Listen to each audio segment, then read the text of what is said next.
علی اکبر سیدنا حسین رضی اللہ تعالیٰ عنہ کے بڑے صاحبزادے. علی اکبر کون ہے پتہ ہے؟ آج تو صرف بس ڈھول تماشے رہ گئے. رسول اللہ صلی اللہ علیہ وسلم کے وفات کے بعد، ابو بکر کے بعد، عمر کے بعد جو لوگ مسلمان ہوتے تھے، جو پوری دنیا سے لوگ بیت اللہ کا حج کرنے جاتے تھے، لوگ مدینہ جاتے تھے، جو رسول اللہ کے روضے پر جا کے درود پڑھتے تھے، جو رسول اللہ کو دیکھ نہیں پاتے تھے نا، وہ مدینہ کے صحابہ کو پوچھتے تھے کہ ہمیں بتاؤ رسول کریم کیسے تھے، ہمیں بتاؤ رسول کریم کا چہرہ کیسا تھا، قد کاٹ کیسا تھا، رسول اللہ چلتے کیسے تھے، بولتے کیسے تھے. تو مسلمانوں ان کو ایک ہی جواب دیا جاتا تھا کہ جاؤ امام حسین کے بڑے بیٹے شبیہ رسول سیدنا علی اکبر رضی اللہ تعالیٰ عنہ کو دیکھ لو، ان کی شکل حضور اکرم صلی اللہ علیہ وسلم سے ملتی ہے.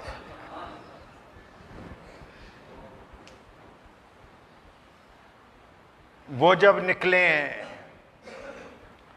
دشمن کی دانت کھٹے کر دیے جب اس نوجوان نے.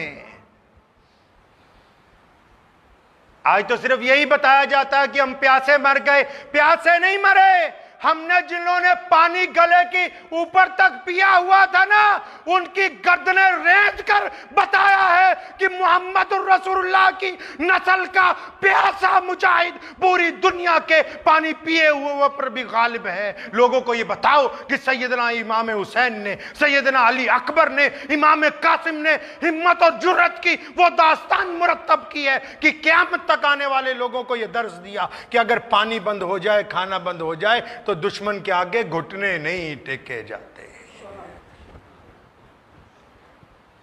علی اکبر کون؟ علی اکبر جن کو دیکھ کے لوگوں کو رسول اللہ یاد آ جاتے ہیں. علی اکبر جب شہید ہوتے ہیں نا، تیر لگتا ہے ان کی گردن میں، اور ان کے والد امام حسین رضی اللہ تعالیٰ عنہ جب اپنے نوجوان بچے کو اٹھاتے ہیں، گردن میں سے جب تیر نکالتے ہیں نا، تو آسمان کی طرف منہ کر کے کہتے ہیں کہ مولا آج اگر ابراہیم خلیل اللہ ہوتے، آج اگر ابراہیم خلیل اللہ علیہ السلام یہاں موجود ہوتے نا، میں ان کو کہتا کہ ابراہیم خلیل اللہ دیکھیے، آپ تو اپنے بیٹے کی گردن پر چھری پھیرتے وقت آنکھوں پر پٹی باندھ رہے تھے، میں دونوں کھلی آنکھوں سے اپنی تمام اولاد اللہ اور اس کے رسول کے لیے شہید کروا رہا ہوں.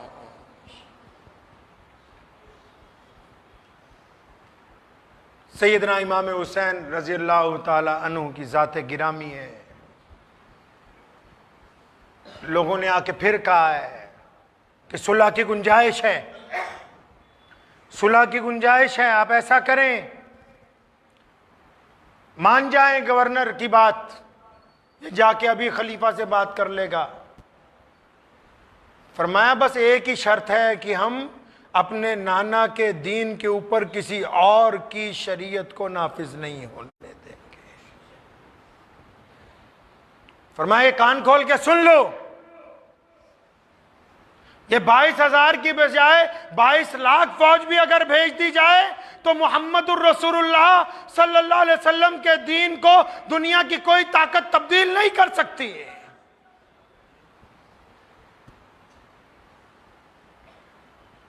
کئیوں نے بڑی منتیں بھی کی، لیکن سیدنا امام حسین نے درس دیا ان مسلمانوں کو. کن کو؟ جو رسول اللہ کے عاشق ہیں، جو سیدنا علی کو اپنا مولا مانتے ہیں، ان کو یہ درس دیا.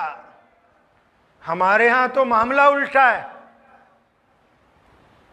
جن کا دعویٰ ہے اصحاب اہل بیت کے ساتھ عشق و محبت کا، وہی سب سے پہلے جا کے اہل اسلام کی جو مخالف جماعتیں ہیں ان کی گود میں بیٹھتے ہیں اور پھر کہتے ہیں کہ ہم تو کربلا والے ہیں، ہم تو امام حسین والے ہیں. سیدنا امام حسین کا جھگڑا کچھ نہیں ہے. لوگوں کو بتایا جاتا ہے کہ فلاں جھگڑا، فلاں فلون، کوئی جھگڑا نہیں. دو ٹوک صاف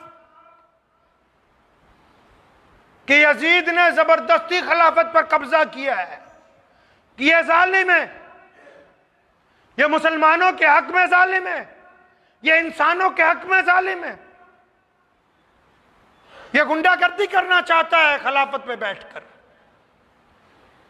ورنہ ان کو کیا تکلیف تھی؟ مدینہ منورہ میں کون تھا؟ سیدنا امام حسین جب گلیوں میں چلتے تھے لوگ باادب دونوں طرف کھڑے ہوتے تھے کہ نواسہ رسول جا رہے ہیں۔ ان کو کس بات کی کمی تھی؟ حضور اکرم صلی اللہ علیہ وسلم کے بعد جب حضرت علی رضی اللہ تعالیٰ عنہ خلیفہ بنے، ان کے بعد اگر مسجد نبوی میں کوئی نماز پڑھاتا تھا، امام حسین رضی اللہ تعالیٰ عنہ خود مصلی پر کھڑے ہوتے تھے، کوئی اور نہیں۔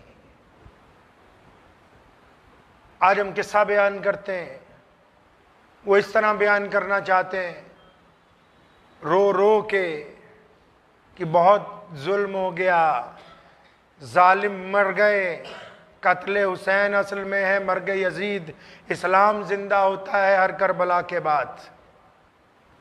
کسی نے کہا نا کہ روئیں تو وہ جو قائل ہوں اموات شہیداں کے۔ قرآن نے کہا نا وَلَا تَقُولُوا لِمَنْ يُقْتَلُ فِي سَبِيلِ اللَّهِ أَمْوَاتٌ، اور جو اللہ کے راستے میں قتل کر دیے گئے ان کو مردہ مت کہو، وہ زندہ ہے۔ حسین کل بھی زندہ تھے، حسین آج بھی زندہ ہیں۔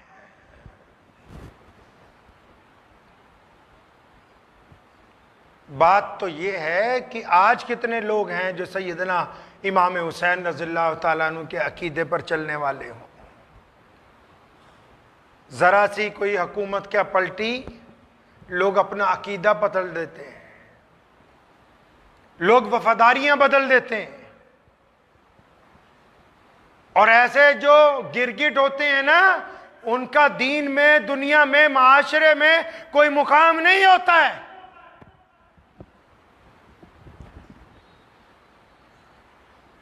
مقام انہی لوگوں کا ہے۔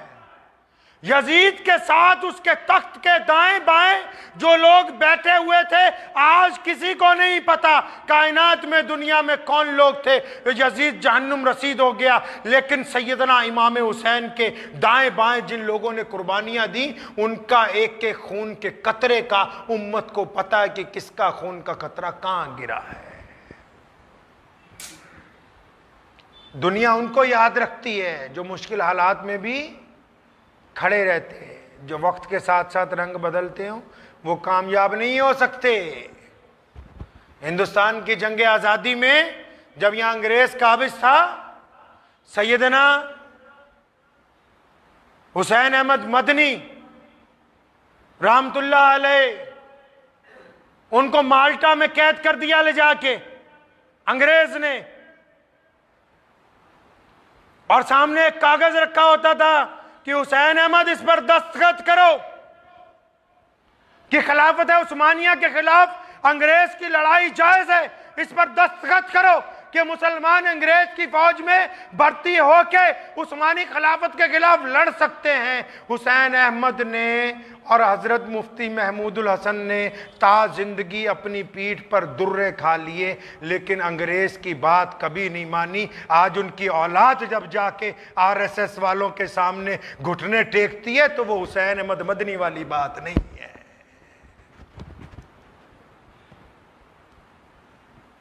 لوگ سمجھتے ہیں کہ حق ختم ہو جائے گا، موت تو طے ہے، مرنا تو ایک دن ہے، سب نے مرنا ہے۔ حسین اس لیے زندہ ہیں کیونکہ انہوں نے اللہ کے راستے میں شہادت دی۔ قرآن نے کہا کہ حسین کل بھی زندہ تھے، آج بھی زندہ ہیں، کل بھی زندہ رہیں گے، اور لوگ جنت میں جائیں گے تو وہاں سیدنا حسین کے شباب کو دیکھیں گے، ان کو کوئی مردہ نہیں کر سکتا۔ اور اسی طرح جو حسینی ہیں وہ آج بھی زندہ رہیں گے، کل بھی زندہ رہیں گے، ان کو دنیا کی کوئی طاقت ختم نہیں کر سکتی۔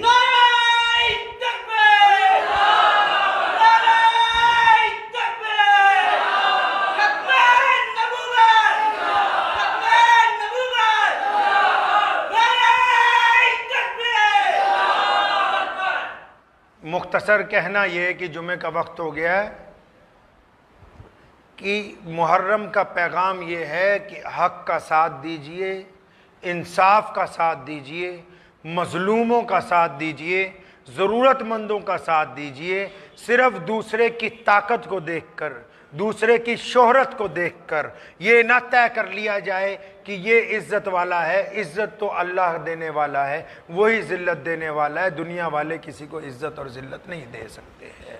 سیدہ زینب نے یہ بات یزید کو کہی تھی اس وقت، اور ڈانٹ کے کہی تھی۔ اس نے کہا دیکھو میں آج عزت والا بن گیا۔ فرمایا خبردار، اپنی زبان کو لگام دے، اللہ تبارک و تعالیٰ جسے چاہے عزت دے دے، جسے چاہے ذلیل کر دے۔ وہاں ایک نبینہ صحابی بیٹھے تھے، فرمایا مجھے ایسے لگا جیسے علی مرتضیٰ آ گئے ہوں بولنے کے لیے رضی اللہ تعالیٰ۔ تو کسی نے کہا کہ علی تو نہیں آئے، ان کی بیٹی ہے۔ تو فرمایا وہی جاہ و جلال ہے، اللہ تبارک و تعالیٰ نے جو ان کی بلندیاں لکھی وہ کسی اور کی قسمت میں آنے والی نہیں ہے۔ اس لیے میری آپ سے گزارش ہے، 10 محرم کا دن آئے گا، سیدنا امام حسین کو یاد کریں گے تو سیدنا امام حسین پر درود و سلام بھیجیے، رسول اللہ صلی اللہ علیہ وسلم پر درود و سلام بھیجیے، اور ان لوگوں کی مدد کیجیے جو غریب ہیں، جو مستحق ہیں، اور ان لوگوں کو روکیے جو ظلم کرتے ہیں۔ اور صرف دیگیں بانٹنے سے کچھ نہیں ہوگا، دیگیں بانٹنے والے ساتھ نہیں چلتے۔ جو حسینی ہیں شراب اس کے حلق سے اتر نہیں سکتی، نعوذ باللہ۔ اور جو حسینی ہے وہ مسجد میں 5 وقتہ سجدہ کرتا ہے، اس کے چہرے پر رسول اللہ کی سنت ہوتی ہے۔ اس لیے یاد رکھیں اگر حسینی بننا ہے تو سیدنا امام حسین کے طریقے پر چلنا ہوگا۔ کریں گے نہیں کوشش انشاءاللہ؟ کوشش کیجئے کہ اللہ تعالیٰ محرم کے ان دنوں میں ہم سب کو سیدنا امام حسین رضی اللہ تعالیٰ عنہ کے طریقے پر چلنے کی توفیق عطا فرمائے۔ وآخر دعوانا الحمدللہ رب العالمین۔